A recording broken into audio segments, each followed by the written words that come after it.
combinei com o Tito, falei com ele a vez passada, ele nem se lembrava agora, que nós vamos dar um seguimento do estudo do Evangelho, começar pelo primeiro capítulo.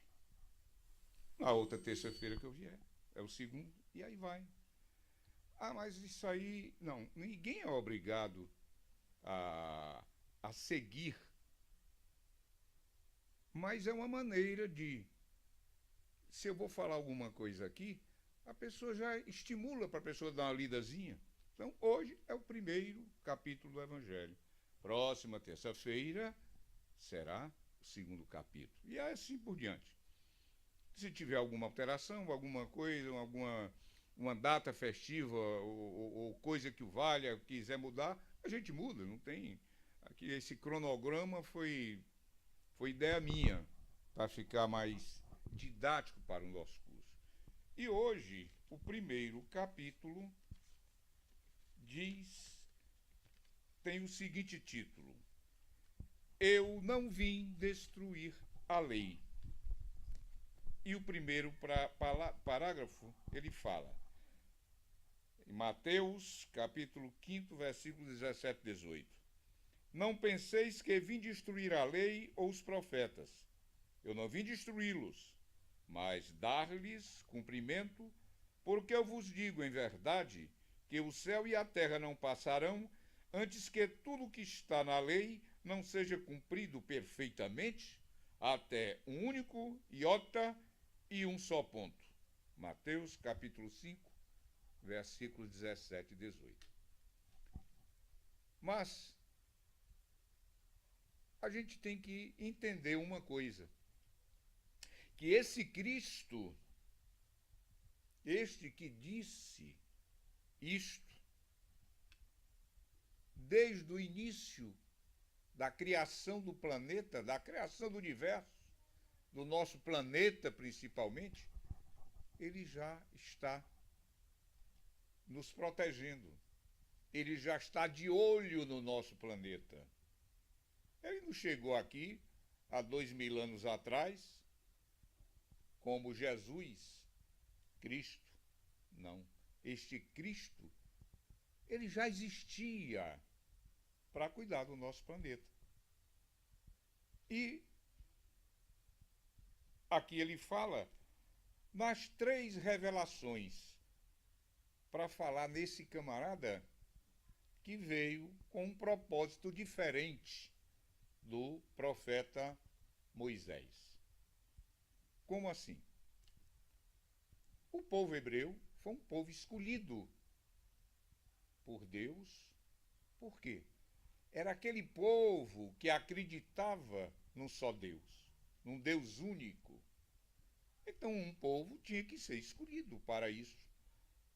Quando os exilados da capela vieram ocupar o planeta, foram para o Egito, foram para a Índia e foram para lá, para essa região de Jerusalém. Então, é um povo diferenciado. Mas é um povo que teve um castigo grande de ser escravos dos egípcios, do faraó. Foram 400 anos de escravatura. Sofriam muito. E as coisas não acontecem de graça, não existem as coincidências. A espiritualidade preparou um cidadão para proteger esse pessoal, para tirar esse pessoal da escravidão. Na época, o faraó mandou que matassem todos os primogênitos, todas as crianças nascidas do sexo masculino. E o Moisés, a mãe, alguns escondiam em casa para passar aquilo, mas terminavam sendo descobertos pelos soldados do faraó. Então a mãe resolveu, de uma maneira, a última coisa que ela poderia fazer, mas tudo isso já vem de cima, vem do alto. Colocou na cestinha, no rio, para livrá-lo da morte. Era cruel. Você entrava na casa e decapitava a criancinha, do recém-nascido. E ele foi. A filha do faraó estava, nos momentos, passeando à beira do rio, e quando viu o cesto e o Moisés dentro. Daí o nome que Moisés é salvo das águas, significa. E esse camarada foi criado dentro do palácio. Foi amamentado pela própria mãe, porque a filha do faraó, a irmã dele, de Moisés, falou com a filha do faraó que tal ele ser amamentado por uma judia. E ela aceitou e chamou a mãe do próprio Moisés para amamentá-lo. E aí foi, ele cresceu, camarada de alto, braços fortes. Ele já vinha com esta missão. Ele já vinha com a missão da espiritualidade superior para fazer isso. Tinha que ser um camarada dessa força física e moral. Ele trazia nos olhos um brilho que ele, como que paralisava as pessoas com o brilho dele. Ele tinha uma mediunidade aguçadíssima. Daí o que ele fazia. As materializações que ele fazia nas pragas do Egito, que ele jogou. Então, ele viu um judeu sendo açoitado por um soldado do faraó. E ele partiu para cima e matou-o. Nisso, o faraó não gostou e ele resolveu ausentar-se. Fugiu, foi para uma terra do seu futuro sogro, cuidar dos animais dele, era pastor das suas ovelhas. Depois de certo tempo ele recebe a mensagem divina, o aviso: volta para lá para libertar os teus irmãos. E ele veio, conversou com o faraó. O faraó aceitou da primeira vez, depois desistiu. Teve uma segunda tentativa, ele aqueceu, depois desistiu. Numa dessas, ele aceitou que ia libertar os escravos judeus. Então ele veio todo o plano divino já feito e levou-o para a terra prometida, a Canaã, aquela terra que tinha sido prometida por Deus a Abraão, quando ele estava em Ur, na Caldeia, que disse que a prole dele ia ser grande e ele teria esta terra. E assim foi. Porém, os judeus eram um pessoal já sofrido nessa escravidão. É um pessoal que tinha um recalque em si. Era um pessoal que não se contentava. Quando ele se viu, o povo liberto, ele queria ter aquela liberdade que ele nunca teve, buscar lá atrás. Então era um povo indisciplinado totalmente, além de embrutecidos, até porque foram criados como verdadeiros animais. E isto foi uma dificuldade que Moisés teve quando ele pedia para eles crerem no Deus, que não se preocupassem que não iriam passar fome. E eles, desconfiando, não tinha essa crença ainda no Moisés, e revoltou-se, querendo até a volta lá para o Egito, para a escravidão, porque lá eles tinham comida, pelo menos, lá eles tinham água. Bem, Moisés foi o enviado, e tudo que ele fazia era sob a orientação de um ser superior, que estava próximo dele sempre. E numa dessas, o pessoal querendo, com sede, ele orientou que Moisés falasse falasse com as rochas, como a rocha, para que ela jogasse, derramasse água dela. E ele, de uma maneira... Ele já estava cansado também com o pessoal, a teimosia do judeu. E ele levantou-se, pegou o cajado e deu 2 pancadas. Isso é que cita lá, em Números. Deu 2 pancadas na rocha e a água saiu de fato. Tudo bem. Porém, Deus falou para ele falar com a rocha. Ele não falou. Ou melhor, falou, mas agredindo-a. Ele falou para os judeus para mostrar: eu vou mostrar para vocês o que é que eu posso fazer. E não era ele que estava fazendo, era Deus quem tinha ordenado para ele fazer. Por isto, o que é que acontece? Eles ficam 40 anos rodando no deserto, numa região que tinha 200 quilômetros de largura. Como pode?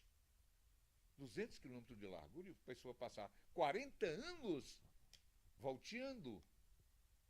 Mas aí foi um castigo divino também. Porque como os judeus, por várias vezes, mostraram-se descrentes, inclusive quando veio a fome e o maná brotou no orvalho e eles gostaram,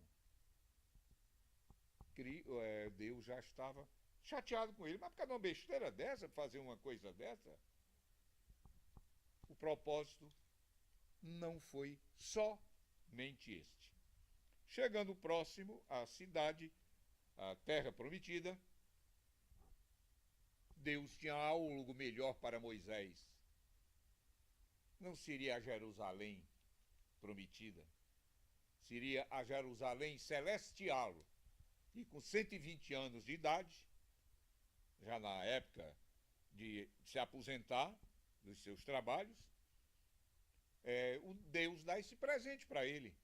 Porque já pensou Moisés chegando, atravessando o Jordão, e ter que guerrear contra os habitantes daquela terra que naquela época estavam ali? Ele não tinha mais idade para isso. Então, ele subiu no monte, que uns chamam... Então, 3 nomes que eu li para eles.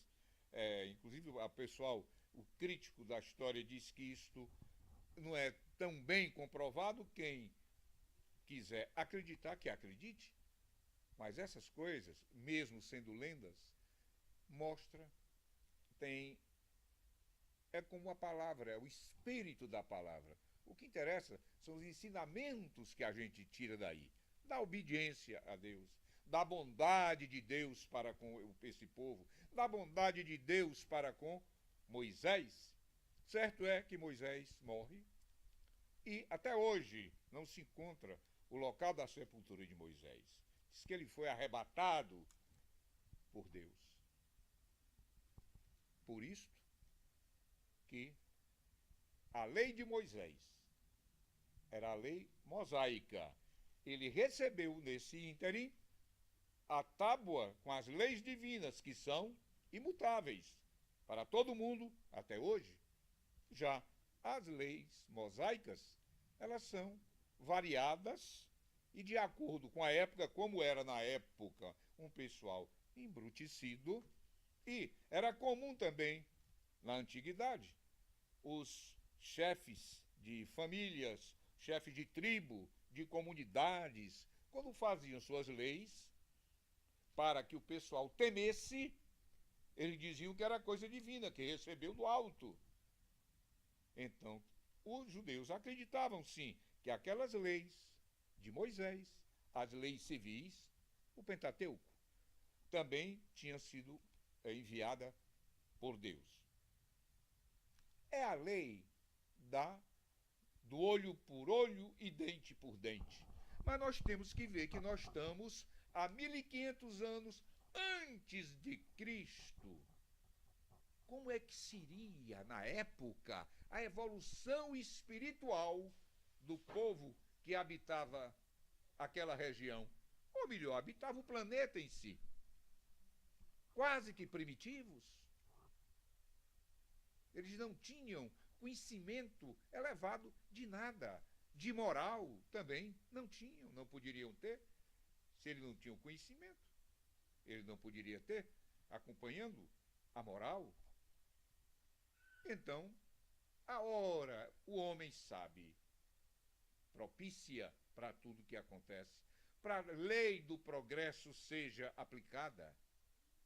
Então, 1500 anos depois, ele envia um cidadão chamado Jesus de Nazaré,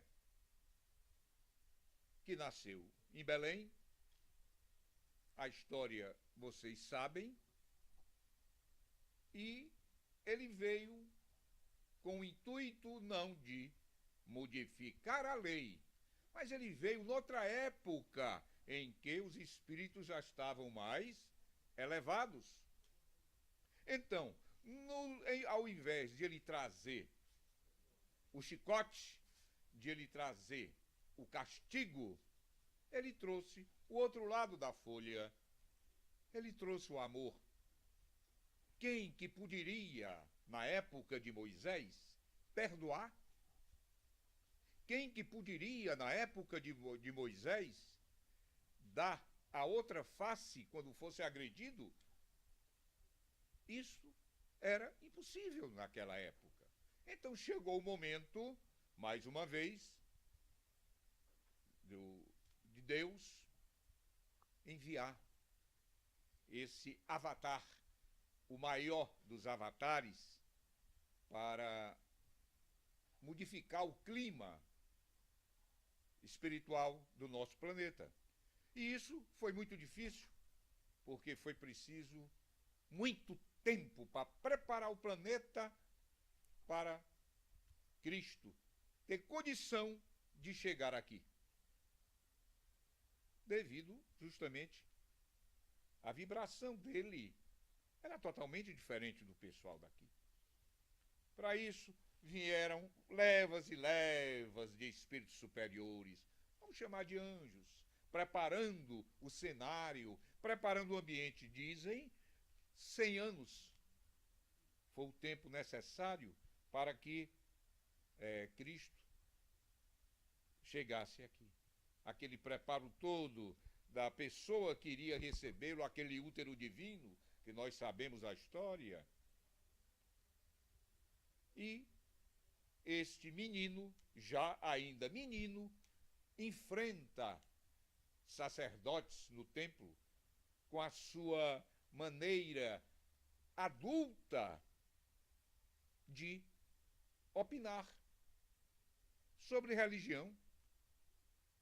E deixou aquele pessoal, os sacerdotes, todos estupefatos, que era um índigo, era um Cristo, que hoje nós chamamos de índigo.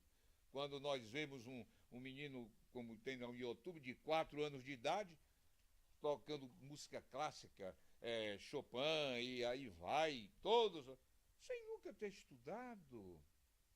Foi mandado para cá. Foi mandado um cidadão que inventou a vacina, a penicilina, inventou a lâmpada, inventou Gutenberg, né, por exemplo. É um pessoal escolhido para aquela época que veio. E aquela época de Cristo foi justamente para melhorar a brutalidade dos judeus. Ainda hoje eles são exclusivistas. Geralmente eles contraem matrimônio entre a família. Eles são muito bons entre eles. É uma raça diferenciada. Prêmio Nobel, por exemplo, a maioria que nós temos são judeus. É uma raça sofrida. Eu acho que por esse sofrimento, agora eles já têm pátria, mas não tinham pátria até pouco tempo. Tem uma parte da pátria deles. É um pessoal sofrido, a gente tem que reconhecer isso aí. Mas o homem chega aqui e prega o quê? O amor. Esta é a segunda revelação, personificada, porque a primeira foi Moisés, a segunda, Cristo, personificada. E o planeta, a humanidade vai evoluindo. O pessoal no tempo do Cristo não tinha cultura como tem no século XVIII. Era um pessoal tolo, Idade Média. Os próprios padres, os clérigos, alguns sabiam ler, mas a coisa foi andando. Este comentário que eu vou fazer agora não tem nada a ver contra a Igreja Católica. O que eu estou falando até agora é história. O que acontece? O poder da Igreja era tamanho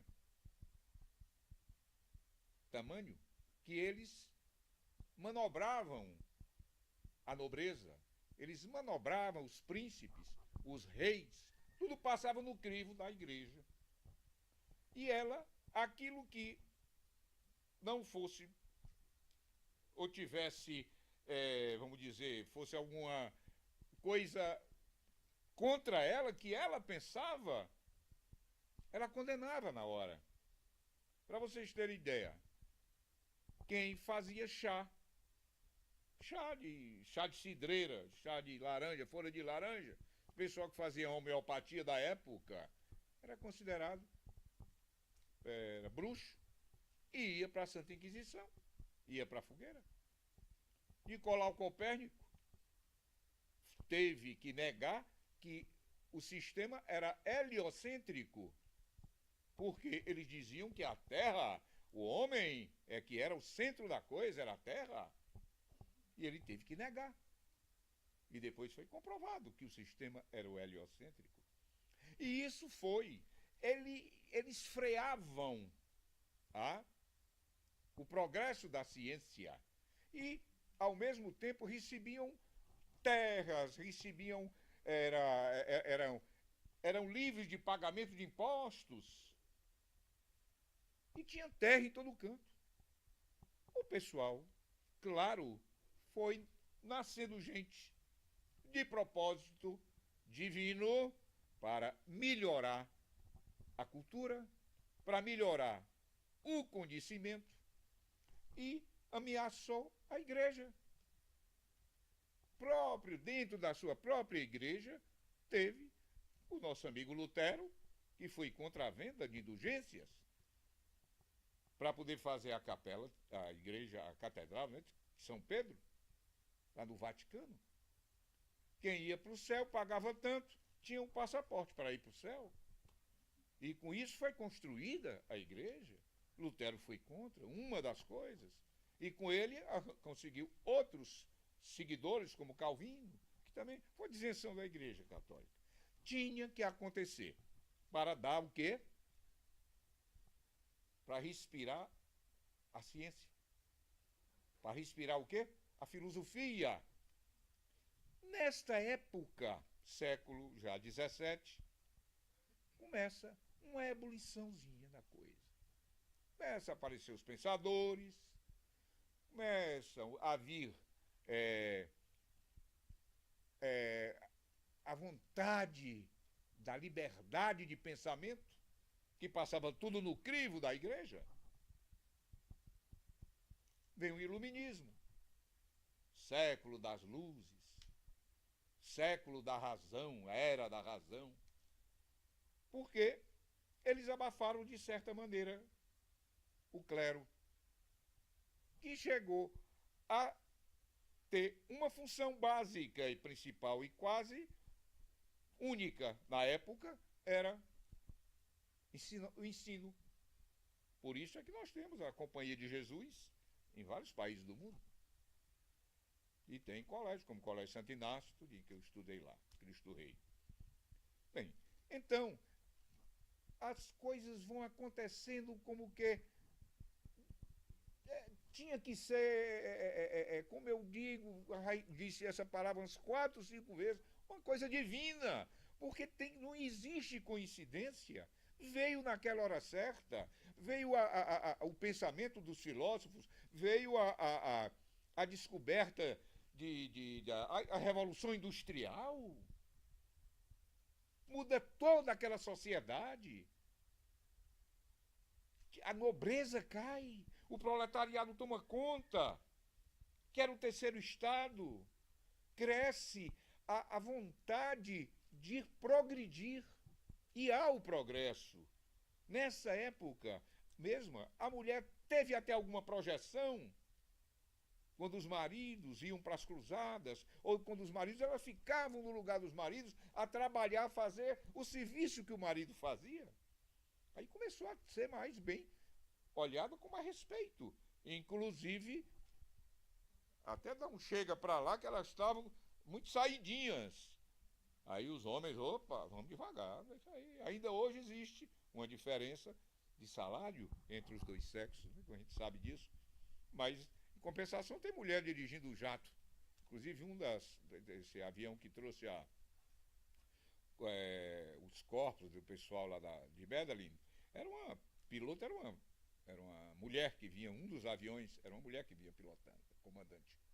Bem, então, acontece isso.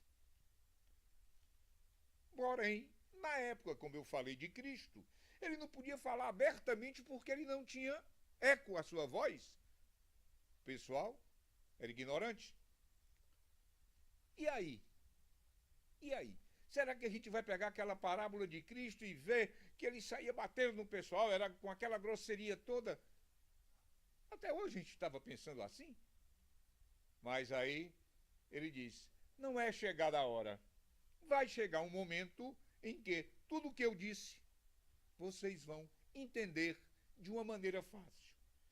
E essa maneira fácil deu-se no século XIX. Século de plena ebulição na Europa. Então, como eu falei, tanto ebulição cultural, como ebulição na ciência, nos descobrimentos.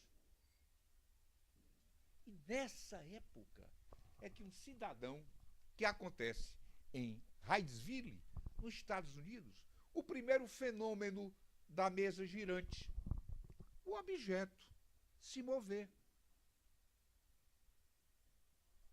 Isto era para ser o quê? Correto. É macumba, a palavra que eles poderiam dizer lá. Bruxaria, está lá. Tocou em certas pessoas que também já vinham escolhidas pela espiritualidade superior, e um cidadão cognominado Allan Kardec, que foi educado com Pestalozzi, é um camarada de uma visão, em termos de pesquisa, fenomenal. E ele foi convidado para ver este fenômeno. Só que não ficou por aí o fenômeno. Não era a pancadinha, não. Eles viam que faziam um alfabeto. E com isso ele foi melhorando aquela comunicação. Antigamente, comunicação ainda não. Era só a zoada. Era só a tipologia, né? Que chamam Porém, essa casa de Wattsville, eram irmãs Fox que moravam lá. Elas alugaram essa casa. E esta casa tinha habitado um cidadão que era comerciante. Ele vendia as coisas nas casas. E estava em atraso no aluguel, um certo dinheiro. Então, o casal, o dono do imóvel, matou o camarada. Assassinou-o e enterrou debaixo, no subsolo da casa. Que era muito comum isso lá. Tanto tem o sótão como tem embaixo também. Isso, no porão. E foi esse dito cidadão que se apresentou através desse alfabeto, que depois foi melhorado, porque a letra A, uma pancada, B, 2, 3, C, chegasse no Z, né? Então, o que é que aconteceu? Fizeram, a coisa foi para uma cestinha, onde tinha uma caneta, um lápis, e colocava a cesta, a pessoa segurava na ponta da folha de papel e a coisa andava e fazia a frase. Aquilo foi visto depois, que nem depois não precisava da mesa, da cesta. O próprio médium escrevia. Então chamou a atenção da alta sociedade europeia. Então eles faziam isso como shows, chá das 5 em casa. Tinha peças de teatro, como tinham também o chá, próprio chá.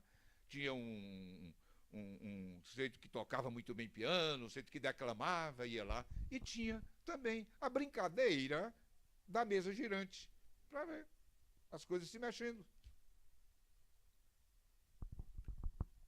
Kardec foi convidado para uma sessão dessa. E foi.